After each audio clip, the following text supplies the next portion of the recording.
All right. Hello, everyone. Mm. This is Trip. I'm here with my friends, Pete and Tim. Oh, yeah. They make me want to excuse work me. an air Wow. horn. Yeah, all right. Jeez. Yeah. Trigger Yeah. warning next time, Trip. Jesus. Dude. Oh, watch out. Watch out. Oh, yeah. Tim and Pete. It's too early for this shit. It's too early, Trip. Too early, man. It's lunchtime. Yeah. What? I mean, you didn't get up at 6 o'clock to make some lunches before I kids go to did. school? I was at the gym by 6:30. Thank you very much. Okay, good Well, for then- you. Good. No, this isn't early. Your body is like got his heart rate up already, and you're saying to yourself, man, I can't wait to see just all the questions that people sent in for Pete after his lecture. And if you're watching this and you say, what lecture? I want to hear what Pete has to say about the God of justice in the Bible. Then you should go to faithandpolitics.net where you'll get his lecture, some others, and send in questions on future streams, just like the one we're about to do. Yeah. Yep. Yeah, I'm just saying that's always a live option. It's a live option. So, Tim, Yeah. when we were talking about putting this together, you're excited about having Pete on here, and it's always good to when we had Dom join, New Testament scholar. Now we got Pete, spends time in the Hebrew scriptures. Like, what gets you most excited about Mr. Pete Enns? And it's obviously not the Yankees fan. Yeah, Tim. Yeah. Careful. Yeah, it's the dry sense of Jersey Northeast sarcasm that gets me out of bed in the morning whenever I know I'm hanging out with Trip. I mean, the first time I ever had him on the New Evangelicals podcast, he told me I was pretty much Satan for deconstructing. And I was like, we're going to get along just great, Pete and I. We're going to get along just great. Also, I will tell you another thing that makes me happy about having Pete. His lecture was the shortest so far, only 26 minutes. Hey, so that was great. I could have gone on. I loved it. No, Well, go ahead. Half hour is good. It was great. I loved it. Half hour is good. The thing I like about you, Pete, in all seriousness, is that you do, I first actually encountered you before I even started TNE, or like right in the beginning, when I read the book, The 5 Views of Biblical Inerrancy or of Inerrancy. Yeah. When you're in conversation with all these different, people, and I had it on audiobook, so, and everyone reads their own essays. And I was so like, I was still in that basement of fundamentalism, but I had a lot of questions, and I just found your take so compelling, especially compared to Al Mohler's. Now, this is before he went down the Trump rabbit hole, Yeah. So I think since then, I've enjoyed how you make very complicated things accessible to people like me who want to know about these complex things, but in ways that are digestible. Whether it's the podcast or your books, So I just enjoy talking to you. It's a lot of fun. Yeah, I appreciate it, and I try to do that. Don't always succeed, but I try. Well, mission accomplished. All right, so we got a whole bunch of questions, and Tim, you're more than welcome to put in the chat numbers where you're like, oh, I'm looking here. Go ask this one. But Margaret asked a question that I think will help for those that didn't have their pen out when they were taking notes. Yeah. During Pete's lecture. What's that? See one of the kind of important contrasts that frame it. And she asked, how do you reconcile the tension between Deuteronomy 17 and 1 Samuel 8 regarding kingship? Is this just biblical multivocality or something deeper? So maybe set up where, for people that don't know exactly what tension she's pointing at, but how this helps us start to think about justice and the role of scripture and helping us with it. Right. And that's a very good question too. So yeah, Deuteronomy 17 basically says, one day you're going to ask for a king, and that's just great. Just make sure he's one of your own people. He shouldn't have too many horses and wealth. And he should also just make sure he reads his Bible every day, something like that. But there's no hint there that kingship is a bad thing. It's assumed that it's a good idea. So, when they ask you for a king, this is what you should do to fulfill that. In 1 Samuel 8, it's an entirely different vibe. You have Samuel, who is, a prophet and a leader and a judge. And he's on his way out, and he wants to sort of pass the baton to his 2 kids, Joel and Abijah, to be judges after him, but they're complete losers because they're unjust.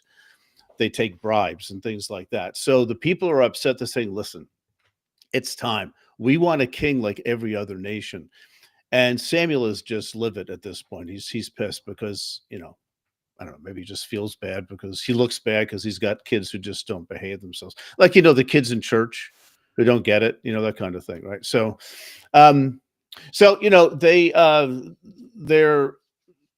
they're wanting a king, and Samuel basically is upset about this, and he goes to God, and God says, "You think you're upset?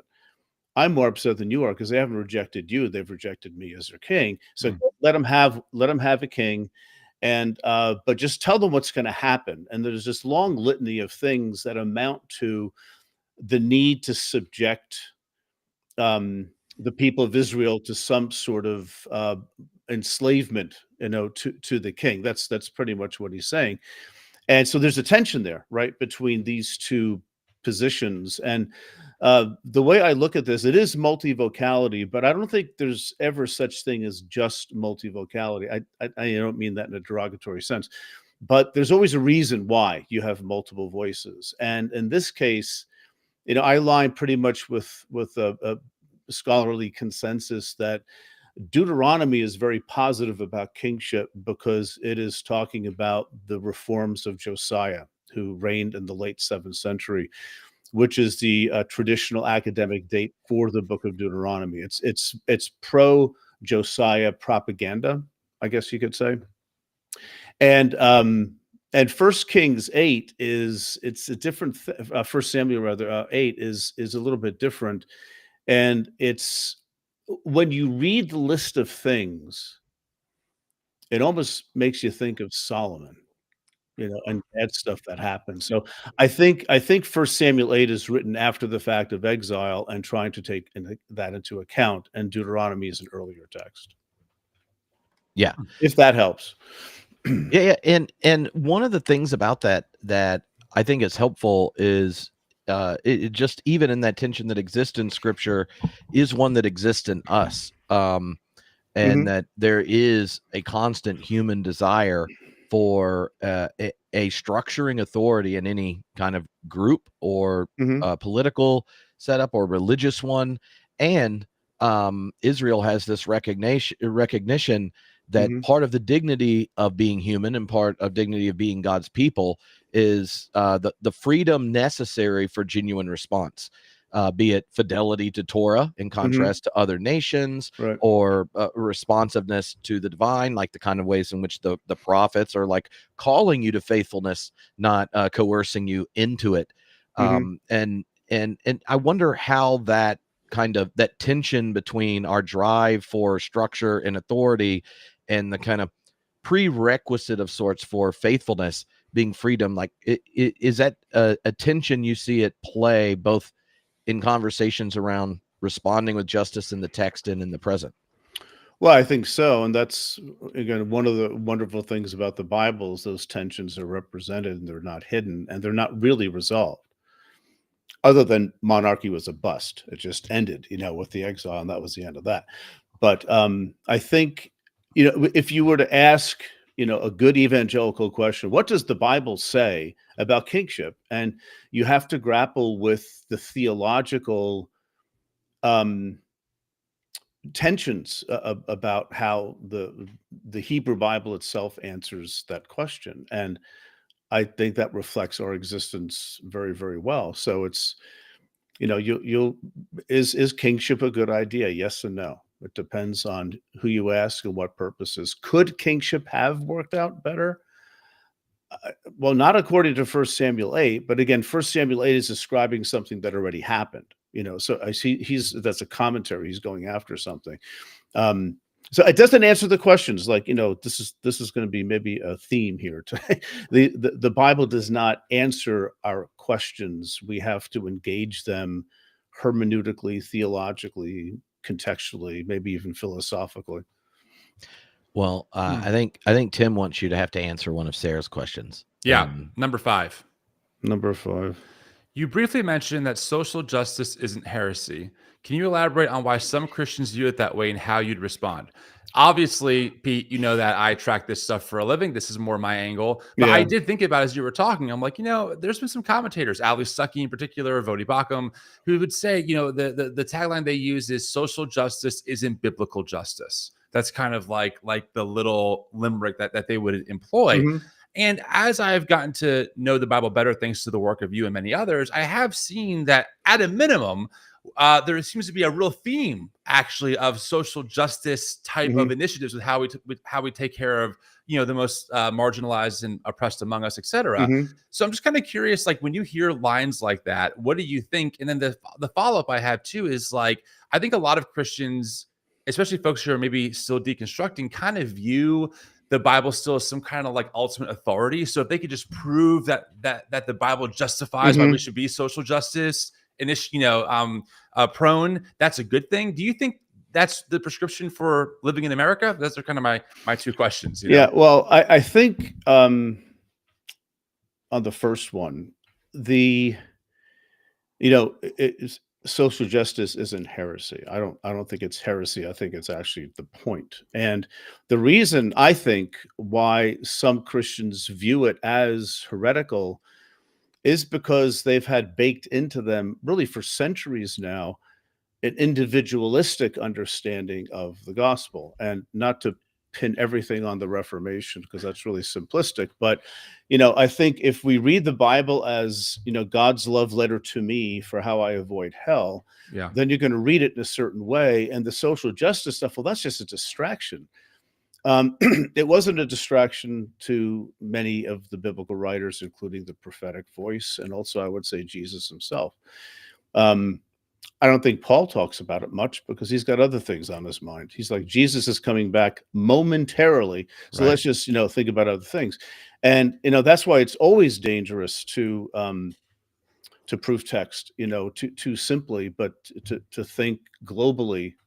I don't mean literally globally, but just to think in terms of bigger pictures as we try to make up our mind about what does it mean for God to show up in this situation, and how can I help embody that and manifest that? Those are wonderful questions that are on one level, I think, very complicated. Yeah. On the other hand, it's in your gut.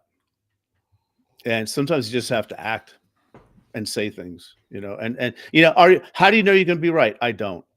How do you know your action is going to be right? I don't. But I need to do something, and it's coming from at least a good motive. Yeah, that's helpful. Yeah. There were a couple clarifying questions just about both the role of monarchy and then the emergence of kind of divine justice as a demand on the people of Israel. And one of the ones here, this is from Helen. She asked, how did the monarchy actually function in ancient Israel compared to Samuel's warnings? Were his predictions accurate? Yeah. I would say I think they're not predictions. I think these texts are, it could be controversial to say this, but I'm giving you my opinion, right? And the opinion of a lot of people, that these texts are writing the story in hindsight and explaining how they got into the mess that they got into, namely exile. But the first part of the question is I think very important, because what goes for this instance here about kingship, you can say about virtually anything in the Bible. Like, for example, law codes. People say, were people really living like this, or what's going on here? And, I think if you read the law codes and you sort of put them together, you'll conclude what many others have concluded, that you actually can't run a nation this way. They're too vague. It's not helpful. It's more like giving you a glimpse of maybe an ideal or something like that. And as far as the monarchy goes, again, I don't think that Samuel is saying what's going to happen. I think the writer is describing through Samuel what has happened and how to look at it properly. Mm-hmm. So follow up on that. One of the, would you say this is kind of analogous, right? Like that the texts are being edited, compiled, and brought into the scripture after the fact. So part of what we see in these texts are the kind of retroactive reflection on what's happened in light of who God's proven to be through the relationship with Israel. Yeah. And it could be similar to someone writing, say, a history of the United States, and then going, Abigail Adams had a point when she wrote her husband while they were in the Continental Congress and said, if you don't give women the right to vote and equal measure as a citizen, it's setting up for a new kind of problem. Or take like looking back and going, when we said all men are created equal, followed by a 3/5 rule, it's set up for some real problems. And not Right. and part of looking that through is to say, like, where in our past, in light of justice as best we can manage it now, do we see errors or habits or like intuitions or claims on our identity and such that led to perversions that it took a civil war or a women's right movement or the civil rights movement to really, come to fruition. Right. Because I think a lot of times people will hear, you just share like, well, here's how the text eventually got compiled, and be like, well, then what are we supposed to learn about that? As opposed to going, no, like, you're learning to be a better American, and you're more American when we recognize how we took the land or the limitation of rights for certain citizens and privileging others. Like, that was a limitation to our ideal self. Right. And that the biblical texts show both an honesty about their past and wrestling with it, and a kind of a clarity of how we tell our story in light of who God's come to be. Yeah, and that story is retold differently by different people, which is where this multivocality idea comes in. But I think, if you read the Bible as an account of what will happen, or as an account of what is happening right now, I think you'll miss what I think is this is my opinion, but I'm not alone, obviously. But the reading the Bible as a reflection on what has happened and how they're putting the pieces together for them at that time, and what is this God? How has this God shown up? What do we think of this God? Is this God just? And you have, maybe we'll get into this later too with some of the questions, but God is just. Yes, absolutely. Well, not according to the author of Psalm 44 or 89 or 88 or the Book of Lamentations or other places where it's like they're also reflecting and they're coming to different conclusions. And so to take that as a template for how I should live is very, very difficult to do. It's more, we're invited to enter that same tension, and I think there are always political tensions in our lives, even now, right? Or religious tensions that we're not going to get textbook answers for these things. That's just what it means to be human. And so, yeah, anyway. That's my long-winded answer to that. That is helpful because, I think a lot of people, when they get out of that fundamentalism for the first time, they go, well, what do I do with the Bible now? Because I was kind of taught it was either all or nothing. Either this book is inherently absolutely true in everything it tells in the sense of historical and moral truth, or it's just a book of nonsense and it's not trustworthy. And it is interesting hearing you talk about what seems to be common human themes, right? Of wondering where God is. I mean, we're wondering that now in many different moments of our lifetime, right? Every time a tragedy happens, we wonder, where is God in this situation? Right. And it's actually kind of comforting to know that we're kind of participating in a question that has maybe haunted humanity for a very long time, including in the Bible. And we can kind of get an ancient perspective on how they thought about the same themes in their context, in their day, in their way. And what to me is fascinating and reassuring, frankly, is that despite the problems, people keep doing the God thing. And they're just afraid of dying. Whatever. Okay. Those little quick takedowns don't mean much to me. There's something deeply satisfying for our lives to think in terms of transcendence. And I think people, ever since they've become conscious about being conscious, have been thinking about transcendence in some sense. And, we're just going along for the ride here. And I think to respect the Bible enough to see what it's doing, but without thinking it is, again, the metaphor I always use, that rule book dropped out of the sky, or a cookbook of some sort, right? Or field guide to faith. It is a book that deserves our respect precisely because it has such divergent voices speaking in it. And some religious group, the Jews, speaking of the Old Testament, said, let's put all this together. Right. And we're not going to try to filter that stuff out. And to me, that's one of the gifts of the Bible that I just wish people would embrace more and not feel like we have to defend it in some way. Yeah. I mean, it's a difficult paradigm to undo when the modern evangelical apologetics industry is so powerful in our Yeah, American context, right? It of just course. shapes how you Yeah. think about all this stuff. But it is interesting that when you peel back some of those layers, you find the Bible to be more complicated, but yet more beautiful, and also Mhm. just like more helpful Yeah. in ways that maybe, in my case, my tradition really couldn't offer, because I really was taught very early on that, hey, the Yeah. Bible is the basic instructions before leaving Earth book. It is the book that gets me out of hell. Yeah. And I'm not saying that belief is inherently wrong, but especially when that's all you focus on, you just Mhm. miss out on so much of the richness and complicated and Yeah. nuance of the text. Yeah. And people say, like you said before, Tim, I was taught this is what the Bible is, and then you find out that it isn't it. And Right. you got two options at that point: to just shuck it all and do yoga, or you can say, maybe I need a new theory Right. about the nature of the Bible. And that's where I've lived most of the last 30, 40 years, ever since I started seminary. It became very apparent to me, as it has to millions of other people and millions of people who've read this stuff, that those kinds of expectations, they don't pan out very well.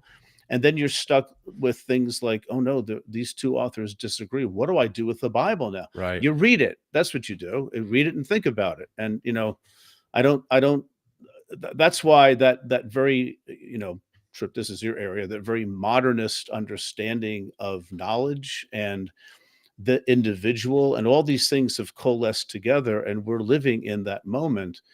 And the tension that we feel now between the Bible is either everything or nothing, Right. and no, it's much more complicated. I think in some ways that's an old argument that's been going on in some sense for a long time. We just have this particularly modernist um, mapping onto that whole issue, and it's tough because we're not always conscious of what's influencing us. We're not always conscious of why we think the way that we do. It takes a tremendous amount of self-knowledge and introspection if we're willing to do it, and that's frankly exhausting. Yeah. Yeah. In a very exhausting culture already. We're all just So, trying to survive, so the thing is, like, I could just say, why don't everyone just think like I do? We'd be fine, right? That's not going to Oh, happen. So the question is, how do we talk about these things in certain contexts? Right. And um, that's why I always shy away from debates. I think they just don't. I'm an educator. I'm not a debater. I want to understand ideas. I could be wrong about things.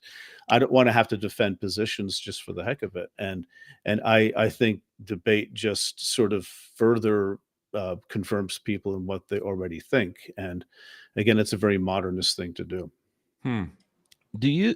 So there are a couple questions trying to get at the kind of consciousness the prophets were kind of the Yeah. advent of or bringer of.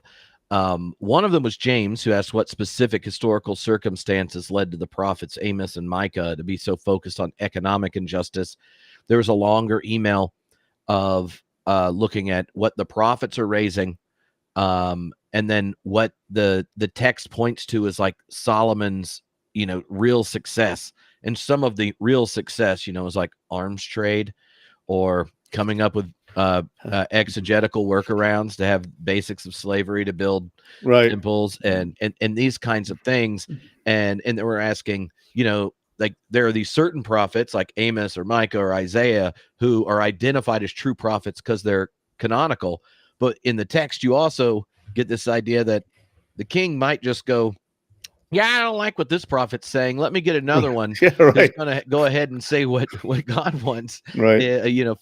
Fits my agenda that just happens to be strikingly similar to Pharaohs. Yeah. Right. Well, yeah. Well, leave that question up. So I don't want to forget it. But you mentioned Solomon.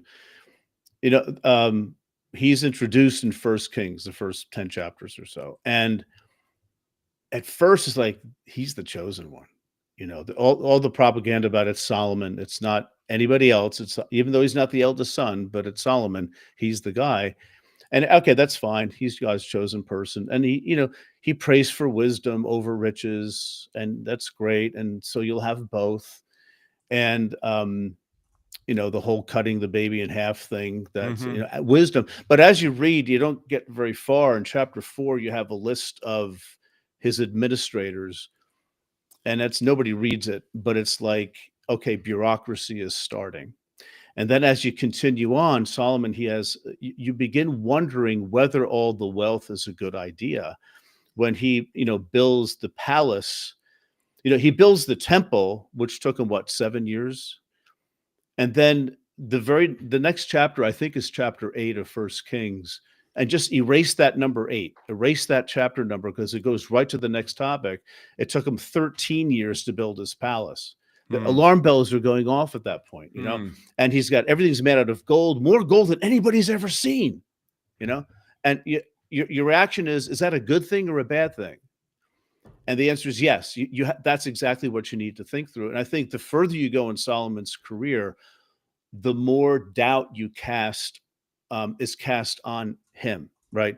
And again, this gets back, I think, to Deuteronomy chapter 17, where don't have too much stuff, don't have too many horses, don't have, you have to be an Israelite, stay Israelite. Solomon has foreign wives. He amasses all this wealth, and including the war machine. And so I sometimes wonder if Deuteronomy 17 is reflecting back on Solomon and saying, well, the true king doesn't do any of that kind of stuff, and that's our Josiah. So anyway, but in terms of Amos and Micah, just very briefly, Amos is a northern prophet, Micah is a southern prophet.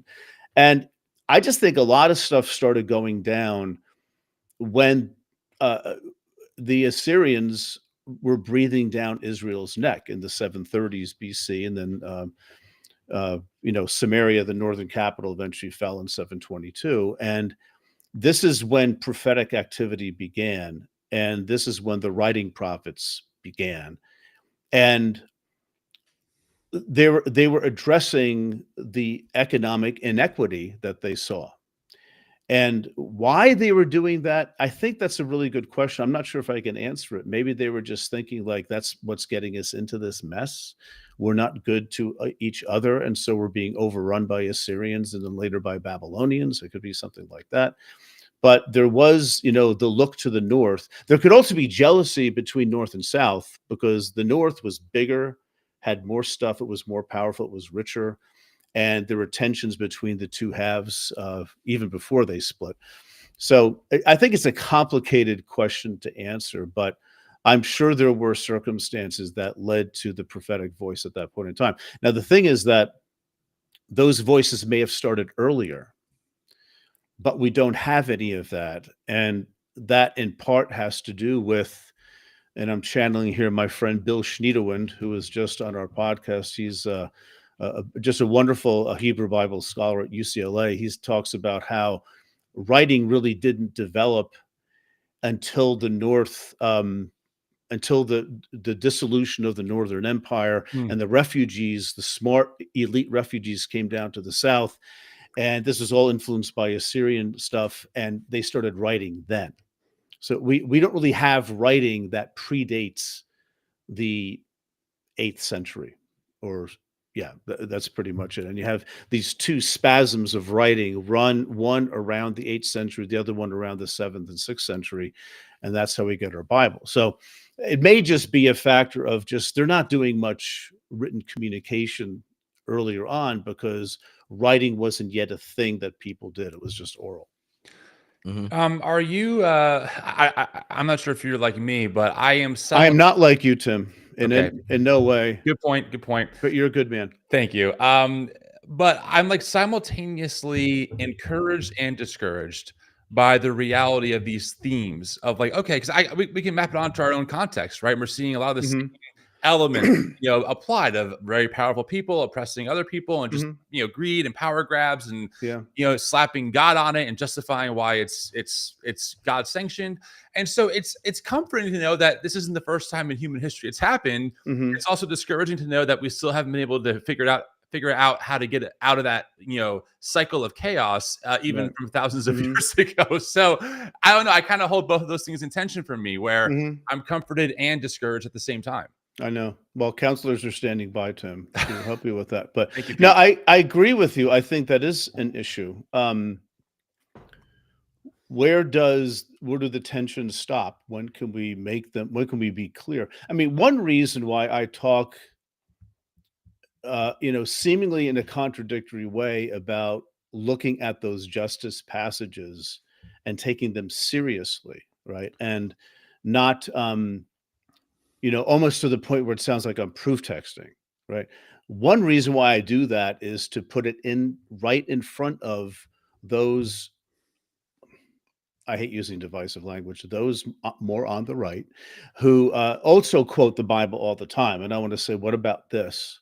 By the way, if you want to count verses, I got a lot more on my side than you have on yours. So what will you do about this? And of course, there's an apologetics machinery that calls social justice heresy and things like that. But that's rooted in false assumptions as far as I'm concerned. At least it starts a discussion. Yeah. Okay. So one of the things that that came up in the kind of recognizing the multivocality or the ambiguity or the contested nature of both God talk and justice in the question is there is resonance between that and what Dom said in his lecture at looking at the status of civilization through the biblical narrative, right? And such. And so Grace, who sent a very long, articulate email that will not fit on the screen, Okay, was channeled by Tripp try, and though. making You should try the short version. She said that your lecture seemed to echo Dom in pointing out the contested nature of God and justice in the Bible. How do you negotiate these tensions or understand the ability for prophetic voice today while recognizing its contestability? And she even talked about, like, it's one thing if what's canonized as Micah saying, "Thus says the Lord," and it's like hard for it not to be applicably, related. Like, it's kind of like in your DNA, like how you treat immigrants says a whole lot about whether or not you really love the one who heard you while you were, enslaved or something. Yeah. But she's like, that's different than going, well, our economic policy and cutting through Doge has these impacts, and we have to think about this, but then it creates this incentive structure, or these subsidies do this and stuff. But she's like, it just seems that the moment you give up kind of like certainty or the ability just to like take a Bible footnote and be like, and therefore, it's like, what's the humble way of being prophetic, or and yeah, she gave a bunch of examples. So I think it is a great question, and I guess the key word there is negotiate, which is Dan McClellan's favorite word in the English language. I think so. I should add my friend Dan McClellan. I'm not slamming. Good caveat. I was going to put that out of context. I know. And blow it up online. I was ready to go. Yeah, truly. But I honestly, there's a battle between Pete Enns and Dan McClellan. Coming up next. I don't want to get on the stream. Arm wrestling, maybe, but he probably beat me with that anyway. So, but I think Grace's question is a very good one, and it's a difficult one to answer. And I don't know how we can live in that space of Christian faith without wrestling with these kinds of tensions all the time of sort of adapting or adapting biblical language and themes, but also leaving behind stuff that was like, no, we're not going to do that. Right. The Bible says all sorts of stuff like, thus says the Lord. And most people today, including conservatives, might not, feel comfortable with some of these commandments or just think they're really irrelevant, stuff like that. So, I mean, to me, this is sort of the pick and choose argument. Like, how do you pick and choose? And I think realizing we all do that, we all pick and choose, and no one doesn't do that. We all negotiate with texts. Yes. I think that's inevitable. I think that's a very good word to use for how we understand it. And I think what in our best moments, what impels us to negotiate with the text is we want to see God's presence somehow in our lives in communion with the Bible, which is more a means of grace than anything. It's a way of connecting through language that we then appropriate and make our own, and that causes some tensions with how other people have appropriated it. but we're after the same thing. And I would say that's also true of people in my life who are much more conservative than I am. I think they're trying to do that. We just have different ideas of what God will tolerate or not, and I think it does come down also to some sense of literalism for some readers that it's hard to think in terms of negotiating with the text if this is God speaking to you. But then on the other side, if this is God speaking, he has a funny way of showing it, because I'm seeing all these things that just don't seem right. And I'm seeing writers have very different opinions on the same topic. So, a lot of it starts with those assumptions, those cultural assumptions we have about it as well. Mm-hmm. You give the example in the lecture, you mentioned Luke 4, which is Jesus' first sermon in the Gospel of Luke to his hometown. And it served a similar role, I think, in your lecture as when Dom does towards the end of his, looking at it and going, but for Christians, one of the ways we inherit the wisdom and provocations of Israel is through the Christ. And so, he ends with love your enemies is really becomes a hermeneutical key for, this larger narrative. And in Luke 4, you kind of see in that, if you're reading the narrative theologically, he's repeating Isaiah, right? Where there's blessed, justice, these kinds of things. And then you notice he kind of adds on a double blessing for those in needs and cuts out the line about smashing the enemies of Yahweh. And then when they're all looking at him going, quality sermon, hometown boy, had no idea the carpenter's kid could spit game like this. You got to let him exegete Torah on a regular. He's like, hey, you remember these 2 times Israel's prophets, when junk hit the fan, cared about Gentiles? And they're like, whoa. Great sermon, but we're not applying it to the other. Let's try to chase him off a cliff and kill him. You're echoing at that. And I wonder if you see at least one option for a Christians negotiating this tension is to say, let us learn to relate to our tradition like Jesus did to his.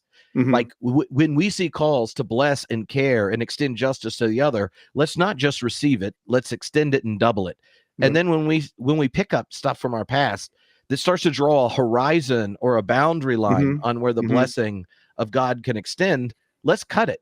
Not because that's not part of our past, but because it doesn't have to be a part of a future where, well, if Paul's vision's right, the horizon of everyone is the God who's ultimately all in all. Yeah, I mean, I imagine I agree with that. I like that. And imagine, I mean, for some people, this would be an unmitigated disaster, but imagine if we all sort of approach the Bible that way, as an instigator. Again, I mentioned Brueggemann in my lecture, I think once or twice, but his analogy of the Bible being a compost pile, but beautiful things grow out of it. The point isn't the compost pile itself. You got to tend it, you got to respect it, and you got to keep making sure the compost is there. But you might have gardens where beautiful things grow, and different gardens grow different things beautifully. And maybe that's sort of the point here. And to see the biblical writers within the Hebrew Bible and then within the New Testament, I think thinking on their feet sometimes and rather creatively about what is God up to? Because it doesn't seem like this fits exactly with the scheme that we're aware of. And as diverse as the Old Testament is, and as diverse as the Judaisms are in Jesus's day, still this gospel seems to be going in a risky direction for many people, right? And well, that's okay if Jesus did it. We're not supposed to do that. How can we not do it living in our time and place that the biblical writers, forgive me, folks, and including Jesus himself, could not possibly have understood? Right.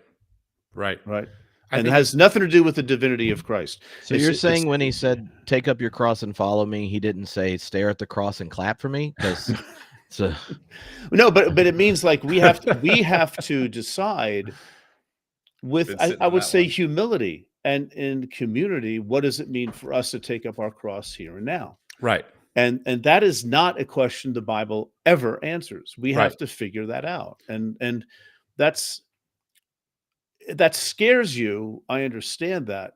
But I think once you live in that for a while, it's incredible. It's actually life-giving, and it's very liberating. And not because, oh, good, now I can do whatever I want. Right. Did you hear what I said? It's we're trying to understand how God is showing up and how we show up with God. And it's always in conversation with this means of grace text that we have, and also our tradition or traditions.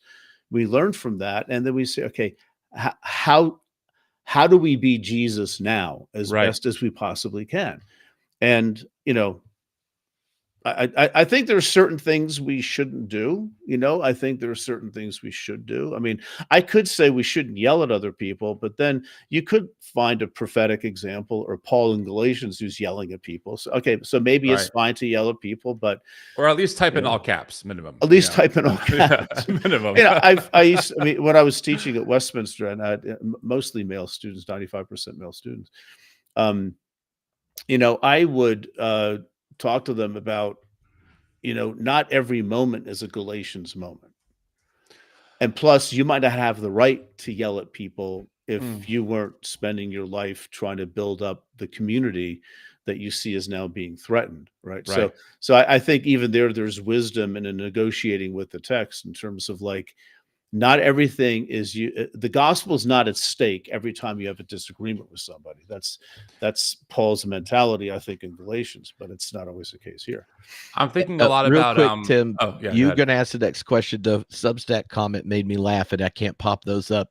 But just wanted to note that when doing all caps yelling at people, the Christian thing to do is to say thank you for your attention to this matter at the end, and it makes it all okay. I'll start doing that. I was just going to say that I'm reminded of Scott McKnight's book, The Blue Parakeet, where he makes the point of, every generation of Christians is called to interpret the Bible in their day and their way. He kind of gives like this, this history. And I got to say, you mentioned earlier that this way of thinking is kind of liberating, although scary at first. And I have found that to be experientially true. It's a different modality of thinking about the Bible. Right. But, in the beginning, and again, the term here, right, is deconstruction. That's what we kind of were using a couple of years ago, and some people still use now. But at the beginning of that process, it is quite terrifying, because you're jumping off into an unknown, and you don't know what's at the bottom of that pile. Is it soft pillows? Is it hard cement? I don't know. Am I going to survive this or not? Is it a void? Is it a void? Right. Yeah, and I have found that, like you said, through the hard work of listening and just thinking about things more critically, it's a very liberating perspective to realize that we're kind of in a long form conversation, doing the best we can while trying to employ wisdom, which I think is probably one of the biggest things that's missing today in general, especially in our political discourse, our cultural discourse, is this idea of wisdom, right? Because we're all, and I'm guilty of this too. We just think that if we throw out facts and data and proof, that somehow, like, we're either being convincing to people or that somehow we're acting wisely. But wisdom is a different kind of subversion entirely. And I agree with you, Pete. You mentioned that compost analogy, and I thought about, I wouldn't eat compost, but I would eat the plants that grow out of it. Right. And it's the same kind of idea of how I think about the Bible. We're like, I'm not going to take the Bible verse by verse and go, okay, just a straight 1-to-1. Okay, it says this, I do this today. But I would look at the ingredients that make up the complexity of the Bible. And I would probably take some of those ingredients to kind of form something to help me live more wisely today, that is more inclusive of my neighbor, that's more loving towards my neighbor, albeit not always correct. I need other people in community to help me with that. But I think that's the overall attitude I found myself in. And I've compared that to how I grew up. And again, I don't think that the people that taught me this stuff are bad people or are villains, but it seems like that way of thinking about the Bible was, hey, we need very clear black and white answers of what is right and what is wrong. And this ancient collection of texts, we believe it's just God's writing to us. So if we just take selectively some of these verses literally, we're going to be okay. And frankly, when it interacts with today's reality, it doesn't add up. You're either forced to choose God over your neighbor, or you're you're forced just to ignore the plight of your neighbors. Right. And I found that, by loving your neighbor, that's how you demonstrate your love for God ultimately. Right. And I mean, if I just add something to that, I think this is a very important point you're making, Tim. I first heard James Kugel say this when I was, embarrassingly enough, when I was a doctoral student, not in seminary, not in churches. But, and to use Dan McClellan's language, people have always been negotiating the Bible ever since there's been a Bible, because it became almost immediately out of date. When you have a text that sort of assumes some sort of a landedness, and then that's gone, what do you do? What do you do in exile with these traditions? And that Right. just kept going on and on and on and on. And then linguistic changes, and then you have the Greek translation comes around, and it does weird stuff. It like changes stuff because to make it more, I'm going to say, palatable to Hellenized Jews who are already know, wow, these Greeks are amazing. They figured out the Earth is round. They talk about these atoms. What the heck is that? And we're stoning people. It's just Right. they weren't, but Aqueducts, you know what I mean? Yeah. aqueducts. Exactly. Right. Aqueducts. Yeah. Sewage, So so I think that's always been the case. And I would even go so far as to say the entire history of Christianity, just leaving Judaism out of it, is a story of navigating the relationship between an ancient anthology of literature in times and places that the authors themselves could not have understood or even imagined to be the case. And that's why this is always a hermeneutical adventure. And it's one that I accept. I accept it gladly. I think it's a wonderful thing that we get to try to understand something or perceive something about how God, I say, showing up in the world. I think God's always here anyway. I don't think God is not out someplace and shows up, but maybe how we become aware of the showing upness of God, in our time and place. And the Bible is always going to be a big factor in that. But so is the fact that we have to use the word, make it relevant to us. And deconstruction for many people is the beginning of that process, because they didn't ask to be deconstructed. It just sort of happened. They noticed something, there was something that wasn't working right. And once they start trying to put the pieces together, they're reconstructing at that point, Yeah. I follow up for both of you on this. Actually, I think it's an important point maybe to park on. And I'm sure you're going to answer it very differently based on your studies. But why do you think there is this drive, maybe in humanity or in our current cultural moment, to want simple, binary, black and white answers, and to look for them in a place like the Bible? I think, and listen, I'm someone, I'm drawn to that many times. If something bad happens, I want to know exactly what happened. What side are we going to, assign blame to this or whatever it might be? And I just notice how unhelpful it actually is in reality. But despite my knowledge of that, I'm still drawn to want very clear, definable answers. So I'm just kind of curious for you two, how you think about that, because it seems like the world that, and Pete, you say this, like we went not like the Bible that we have, but it is what it is. Like this is what it is. You might not be happy about it not being simple and binary, but it's a complicated collection of texts. It's not simple. Right. How do you guys think about that, and why folks are drawn to these very binary, black and white, in and out group kind of ways of thinking? First is my mic's on, right? Yes. I just got to notice I was muted. Did you mute me, Trip? No. We can hear you great, Pete. Okay, fine. So can I just say my quick take on this is, I think people could always, in some sense, look to the Bible the way you're describing, Tim. And I think Calvin and other reformers sort of championed it.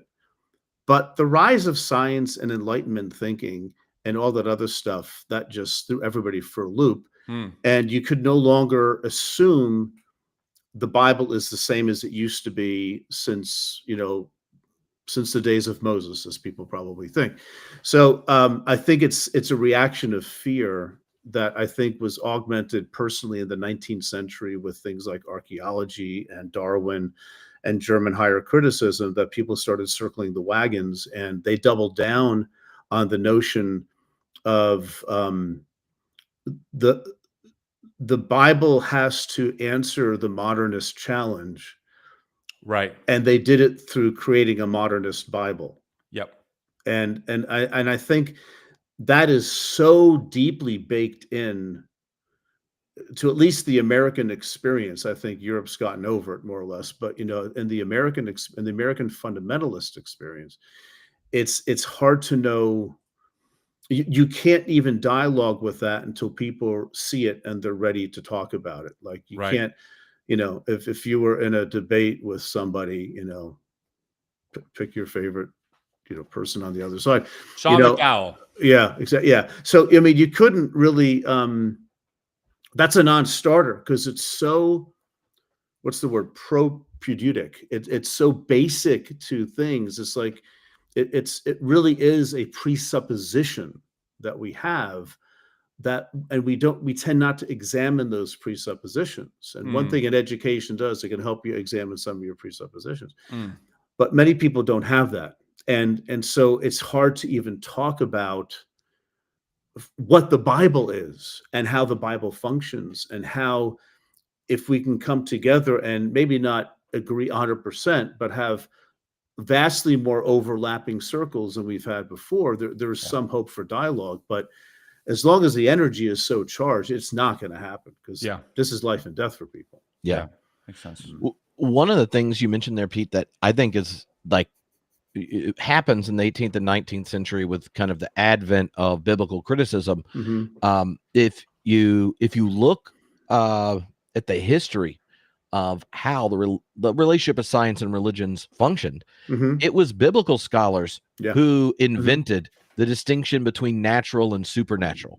It exists in biblical literature of higher criticism for 70 or 80 years before any natural philosopher, which would have been scientist at that time, use it to think about the natural world. So in this odd way, Protestants hermeneutics in modernity of if our inherited tradition said, oh, scripture has multiple voices, one of which is a literal reading, and there's the analogical and there's metaphors and blah blah blah blah blah. Protestants are like, come on, where am I going to hear I stand, I can do no other on an analogy?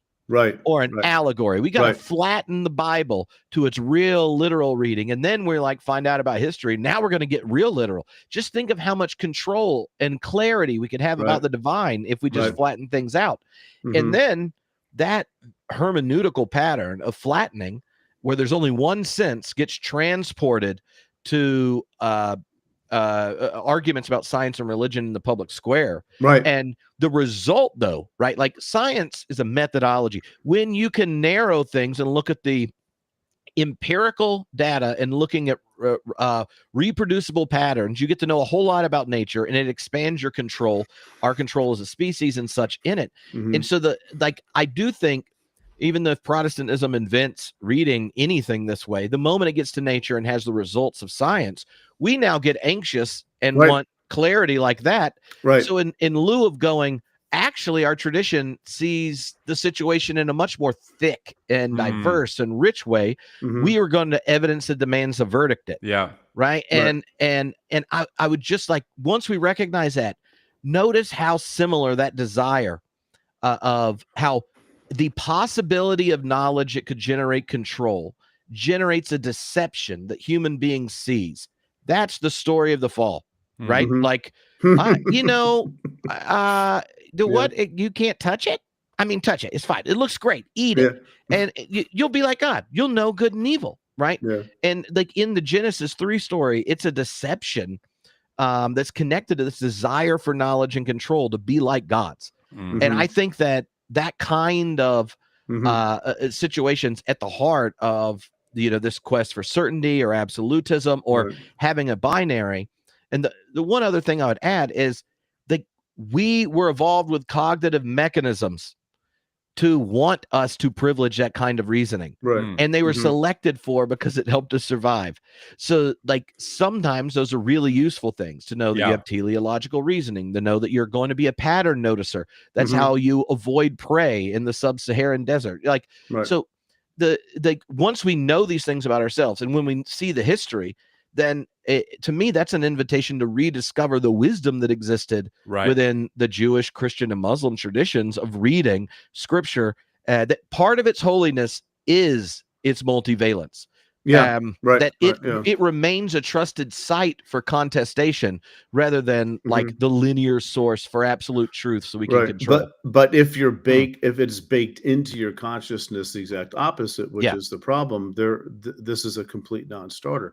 But I agree with you. That's to me, that's the problem. If you've, I mean, it's others, but if you go back to Calvin, the Bible has one and only one meaning. To say that the Bible is allegorical is literally satanic. That's deeply embedded in our consciousness because Calvinism is a robust intellectual tradition, and they've had a lot of influence on a lot of people. Right. And you know, even though Calvin also said, "Yeah, I don't think Peter wrote Second Peter" and stuff like that. You know, it's just, I mean, it's wherever he's coming from, it's his own little late medieval way of thinking about things. But it really spurred things on, and that is in connection with the rise of science. You know, there's only one way planets move. And we can figure it out through math. Because it's not like what's your allegorical interpretation of what happens. It's like, and so they took that. I think what you're saying, Trip, is that that same kind of reasoning process was placed onto the Bible, Right? Because that's how knowledge works. And on one level, I don't blame them. Mm-hmm. On another level, frankly, we know better today. Yeah. About the conditional nature of knowledge and perception and things like that, neuroscience, whatever you want to talk about. It's like, yeah, I don't think our brains work that way. I don't think reality works that way. But it's so comforting to have that, you know, forgive me for plugging a book, that sense of certainty, you know, that we really, really need. And that I think actually keeps us from community and from harmony and from not killing each other. I think it's also worth plugging your 4-part series that you did with Jared, or that Jared did on the making of the modern mindset. Oh yeah, I mean, Jared did that. It is so, man, that's like one of my favorite series that you guys did on the Bible for Normal People. It's really worth listening to. It goes through this kind of talk in a very like understandable way of kind of how we got here. Because you're right. Again, thanks to the work of you and others, I've learned that essentially we've taken the Bible. Actually, the way I phrase it is I tell people my problem with Christian evangelical fundamentalism is not that they take the Bible too seriously, but that they don't take it seriously enough, right? They've mapped on this modern way of looking at the Bible that I think just really does it a disservice. And I'm learning, the way I kind of phrase it is, you know, theology is a conversation and it's an art. It's not really a science. You know, we're not trying to figure out if the earth is flat or round. You know, there are some objective truths in that sense that are empirical. That's not what theology really is. We are really doing our best to, frankly, speculate about what we think God is or isn't like. And we have our sources for how we think those ways. So we really don't actually know those things. We can't objectively prove them. We can't go back in time and prove, did Christ rise again or not? But maybe that's not the point. Like maybe that isn't the way that these authors are thinking about these things that they're talking about, right? And so it's been very helpful to kind of reset my brain to think about it a little bit differently. Okay. Yeah. Do you think I think there's kind of there's two different bits there that you're talking about, Tim. Like one is plausibility structures, right? So like there is a point to arguing like ultimate reality is more or less probable, because if it's completely improbable, then it's kind of nonsense to like overinvest in it. And that and plausibility things, or demonstrating plausible rationalities, is very different, I think, than kind of than the kind of critical, faithful reflection on the content of faith, which throughout the Hebrew scriptures, like, do you know how good you are at idolatry? Throughout Jesus's own ministry with his disciples, Pete gets, you're the Christ, Son of the living God. And then it takes about 30 verses before he's like, yeah, if you go to Jerusalem, they're going to kill you, and that's a bad idea. And then Jesus is like, get behind me, Satan. Right. And so I think in the modern context, we get so hung up on trying to argue around plausibility structures allowing us to form of a linguistic confession of faith, that we don't let the actual self-revelation of God and the history of Israel and the life of the early church challenge us about the content of our faith. Like we might be like the disciples going, Jesus is Lord.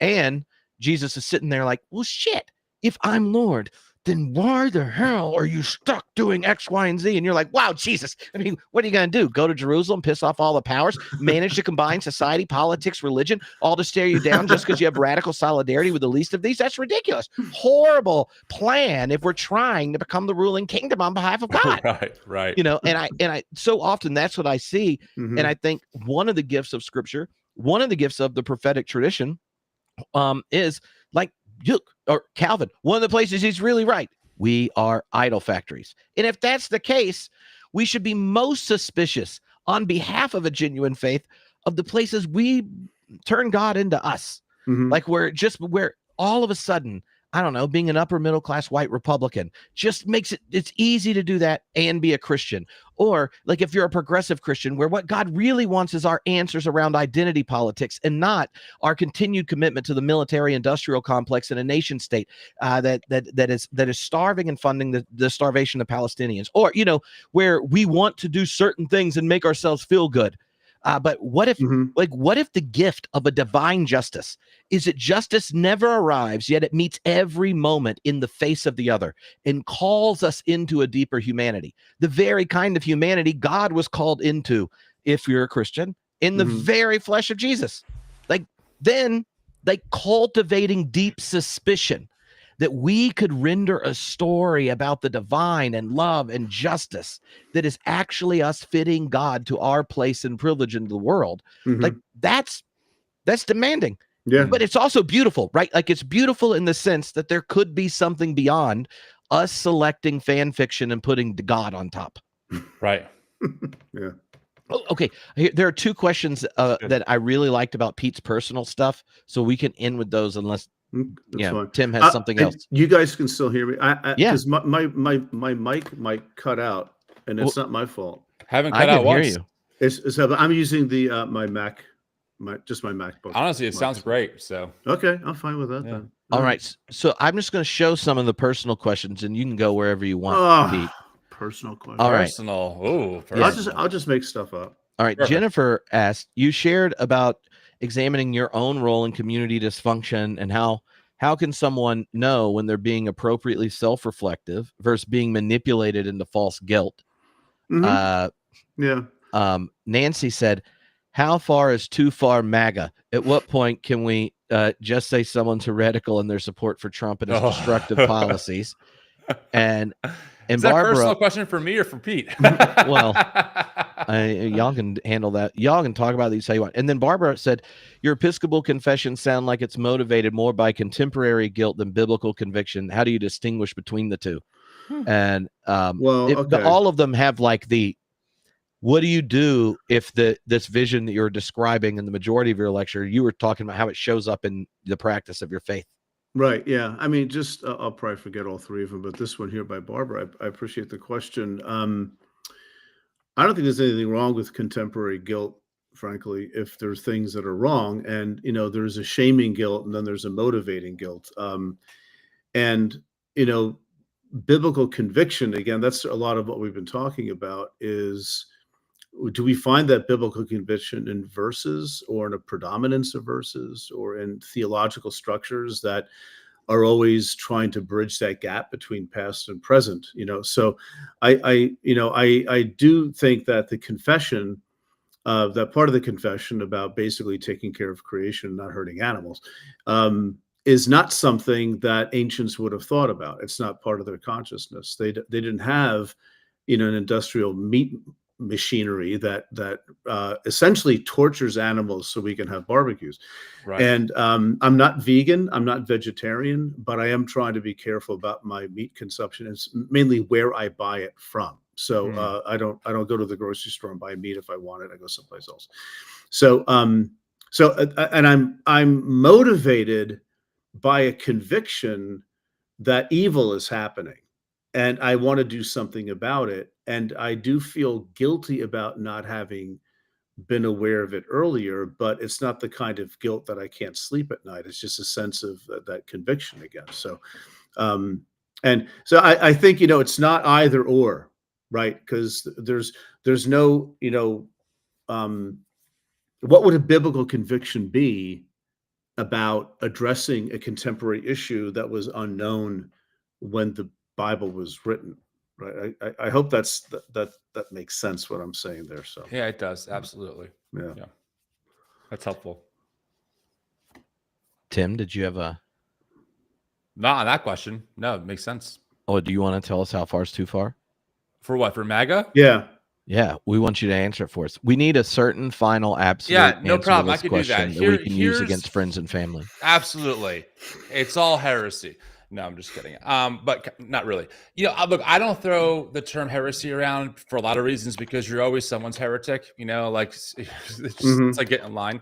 I like to think about That's what our inboxes say. I like to think about it in terms of, what is Christ-like and what is not. And still, that could be complicated as well. I mean, how do we heal the sick as a society, right? Like Christ tells his followers to do. Is that even a faithful application of his teaching? I don't know.